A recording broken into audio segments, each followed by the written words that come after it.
Hi, Gen Chem 1 students. This is your video for week 2 of the silver braze experiment. We are going to do parts 1B and 2B. This will be your first time using a chemical instrument. Real chemists do this all the time. It's one of the primary ways we quantify how much of any kind of metal is present. You're going to need to calculate the concentrations for your standards in part 2B. It's a familiar calculation. We have done it a couple of times at this point. So be sure to read section 2B of the procedure for the right information, and then go ahead and do your calculation in your lab in your lab notebook, and you'll turn that in when you get to lab. Just a note, when you read part 2B, it mentions that you're going to dilute your sample with 1% V/V HNO3. That just refers to we're not going to fill with water when we do those dilutions. We're going to try to make it match what we already did in week 1, which has nitric acid in it.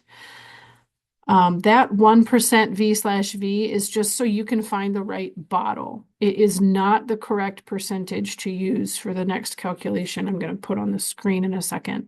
Okay. You want to look for a concentration which has the same units as we used in Beer's law. So read 2B, but don't use the 1% by volume as your concentration. That's not relevant. Okay, so go ahead and answer question 1 on your prelab, both on paper, so you can turn it in and show me your work, as well as typing in the answer without a unit in the website.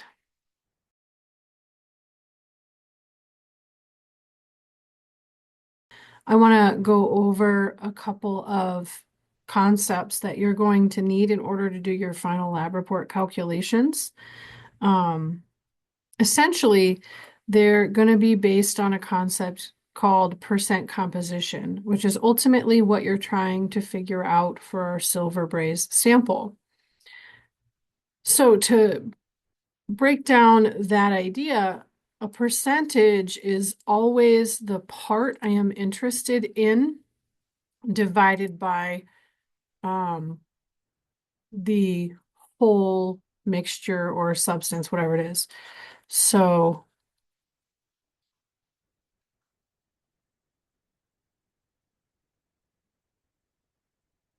a lot of the times people will say part over whole times 100%. That's what a percentage in general is defined as.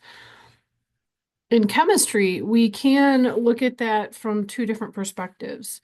The first one is to consider essentially the question of how much of a compound is from a particular element. That's a percent composition question that you would use the periodic table to help you answer. So as an example, let's take the sugar glucose. As an example, it has a molecular formula of C6H12O6. If I wanted to find out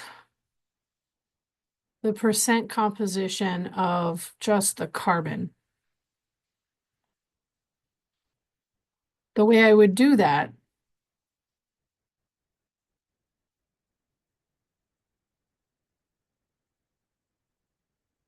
is just taking the molecular weight, which I'll abbreviate as MW, of carbon in that compound and divide it by the total molecular weight of all the elements in that compound times 100%. Okay, so I have my handy periodic table from class. I will go ahead and utilize that to help me figure this out. Carbon has a molar mass of 12.011 grams per mole. I have 6 carbons in this compound, so I'm going to multiply that by 6 to get my numerator. In the denominator, I'm going to take that same thing and I'm going to add. I'm not going to write the unit on the bottom because it's going to be more space than I can fit on my page here. I'm gonna add together the weight of those 6 carbons plus the weight of 12 hydrogens. And finally, the weight of 16 oxygens. So I'm getting to get a molar mass, I'm getting the values for each atom from the periodic table. And then these subscripts are the way, like, oops, I wanted a highlighter. Here we go. These subscripts are going to come from the chemical reaction. So it's a 6 there.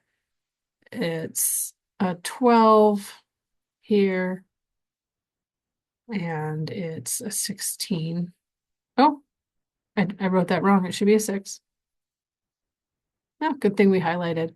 That's one strategy actually that I do encourage people to use when they have a trouble organizing a page, is you can use a highlighter to help you stay organized with your subscripts, superscripts, and all of that kind of thing.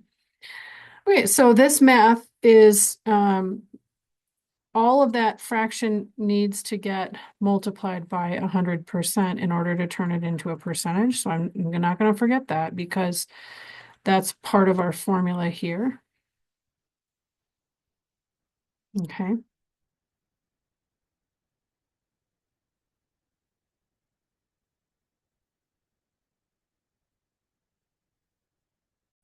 Okay, so I had to move this over a little bit so I could fit my math on here. But essentially, if I calculate the numerator, 12.011 times 6 gives us 72.066. I'm going to keep those extra significant figures. And the denominator is going to be 180.156.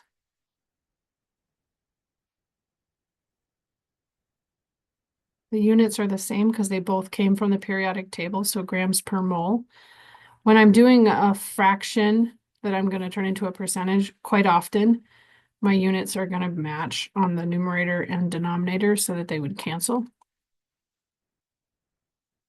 Okay, so overall, if I take 72.066 and 180.156, put in my calculator and divide, we get 40%. Okay, that means that by weight, carbon makes up 40% of the weight of glucose.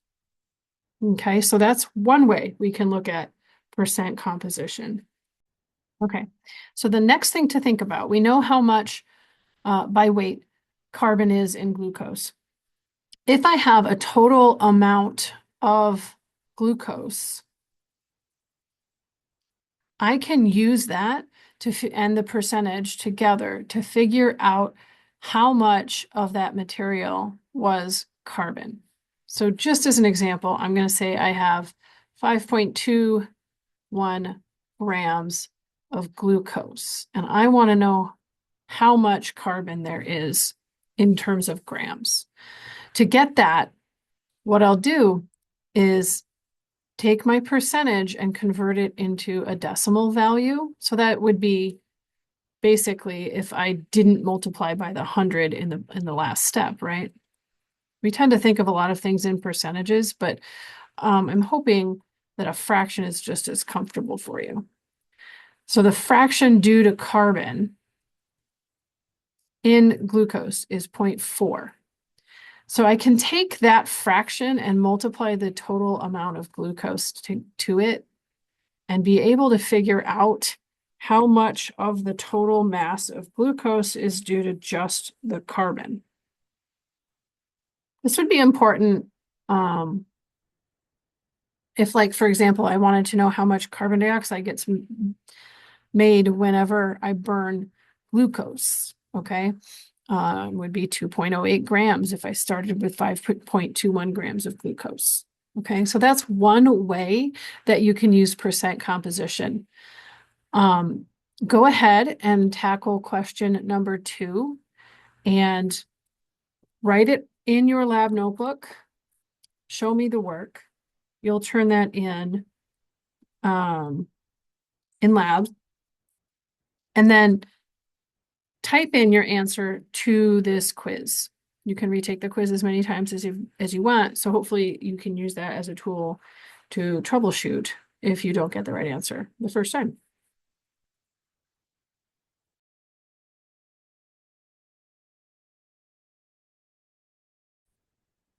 Okay, so the last thing we're going to do with the gravimetric section of calculations is going to be something like if I got my glucose sample from a mixture of various different sugars, such as sucrose, which is table sugar, fructose, and glucose, all mixed together. Let's say my whole mixture was 10 grams, right? And I wanted to figure out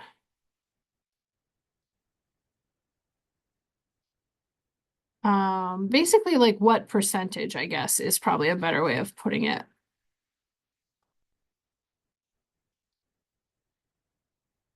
Was the carbon in the mixture from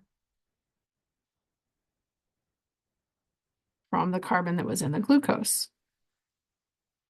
Okay, so this question, I'm going to move this up a little bit so we can work with it. This question is taking the last calculation I just did and making that the part I'm interested in, because that is the amount of carbon from the glucose in the mixture. And I'm going to divide it by the entire mass of the whole mixture. Then multiply by 100%. So you can see it's still part divided by the whole times 100%. I've just changed what whole I was considering, and instead I'm thinking about the entire mixture, not just a part of the mixture, like the glucose. The answer there is going to be 20.8%. Okay. You are effectively doing the same series of calculations for silver chloride. Okay. So go ahead and do question number 3 on the pre-lab. And again, you're going to write your work in your lab notebook and then also type your answer into the website.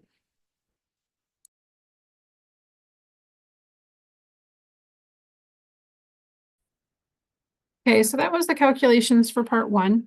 Part 2 is going to have calculations somewhat similar to what we did for the Beer's Law experiment. So you are still going to need to use Excel to make your graph so you can have an equation of the line.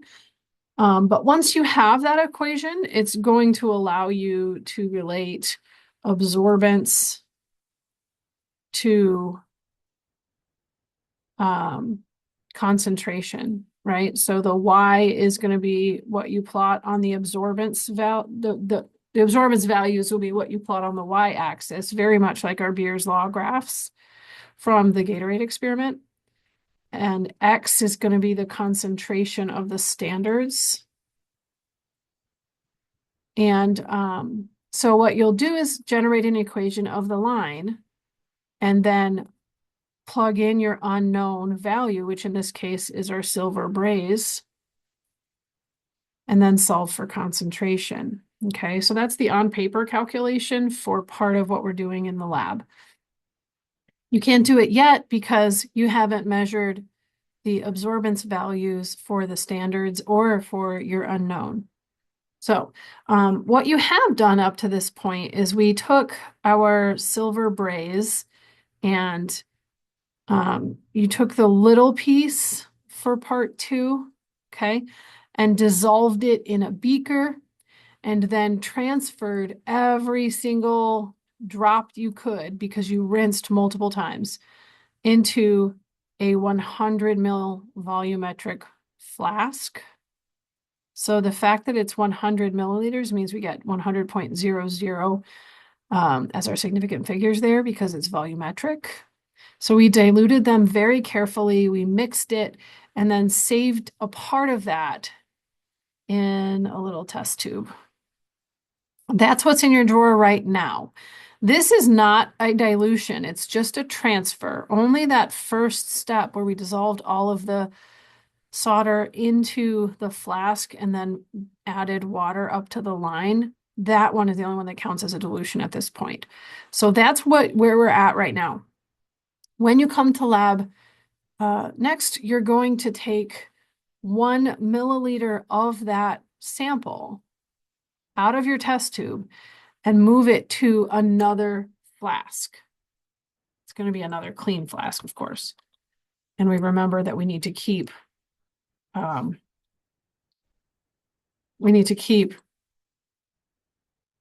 the chloride out of our reaction. So don't forget everything we learned about how important it is to rinse with deionized water many times before you actually put your sample into this flask. So the fact that I'm using 2 decimal places there tells you you're going to use a pipette. We practiced those in the Beers Law Lab. This dilution is a little tricky because a 1 ml pipette is really skinny and it's hard to see that meniscus, but it's really important to take the extra time and make sure you measure it precisely, because your accuracy and your precision is already going to be 3 significant figures because of the 1.00. So that's as good as we're going to get at this level. Your accuracy would be impacted if you didn't actually measure 1 milliliter. So you want to be careful when you do the dilution from your test tube to a clean volumetric flask. You're going to use water to dilute that one up to the line. And then that's the actual sample we're going to measure.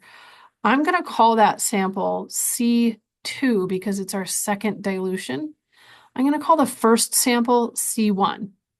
We don't know either one of those concentrations until you have made your standardization curve in Excel and generated that equation of the line. Once you do that, you can solve for the concentration of your second dilution. Okay, so I'm just going to pretend like my concentration of my second dilution is 3.21 micrograms per milliliter. Okay, that would come from my graph. We did that with the Beers Law Lab. So I hope you know how to solve for the concentration there. But if not, come to office hours and I can help you. Okay, so now the trickier part here is that we are going to use the dilution equation kind of backwards, okay? I have the example of 3.21 as my C2. So what I would do is try to solve for C1. Now, I used 1 milliliter of C1, so that's going to be V1 for everybody. I know the concentration of C2 because I got that from my graph and I calculated it. And my volume of C2 is the 100 milliliters in this container here. Okay, so if I solve for that, we're going to get 321.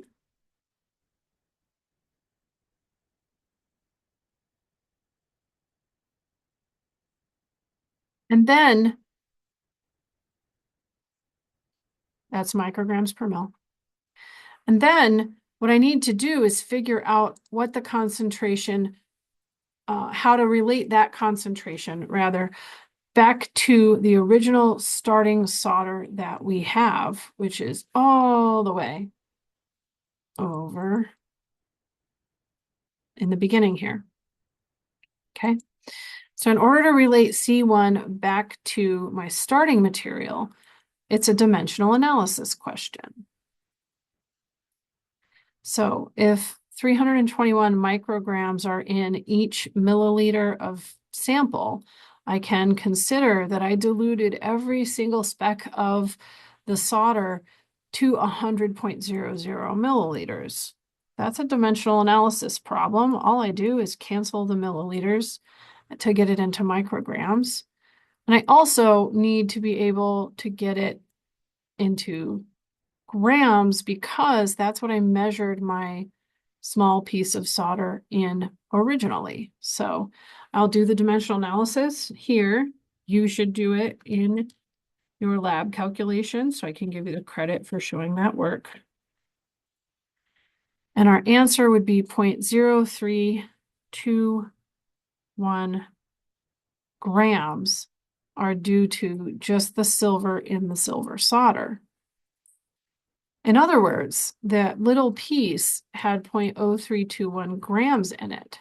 So if I wanted to turn this into a percent composition, I would want to take, oh my gosh, that looks silly.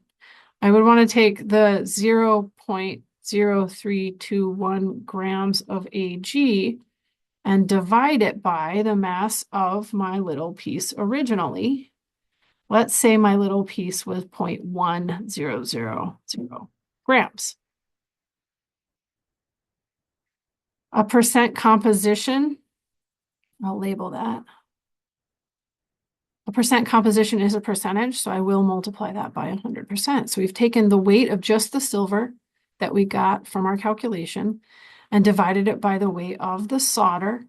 Oops, I'm sorry. That's an old phrase. It's actually silver braze, not solder. Okay. And I got a reasonable value on my answer. I got a percent composition of silver in our braze of 32.1%. That would be the final answer for the instrumental method as an example. Okay, so now you can refer to this when you do your calculations in your lab report. You can also practice that calculation. So go ahead and do our last pre-lab question for this week. It is worth 2 points instead of 1 because it's a little bit of a longer calculation. But we're going to base it on the actual volumes that we are using in lab, just like I outlined here. Go ahead and answer the question number 4 in your lab notebook, showing all your work, including the dimensional analysis for unit conversions. And make sure everything has units labeled. Okay. Then type your answer into the website and you're all set, ready for lab this week. Don't forget, you also have an introduction draft to work on. I sent an announcement about that. And you will need to be doing your peer review assignment before you come into lab as well. You can't start that until after the due date for the peer review draft is passed because I can't distribute the peer review assignment until everybody has uploaded their draft. Okay, so make sure you upload your draft on time and then go back to the same link to do 2 peer reviews so you can get full credit for helping each other improve your scientific writing. Okay, I'll see you in lab.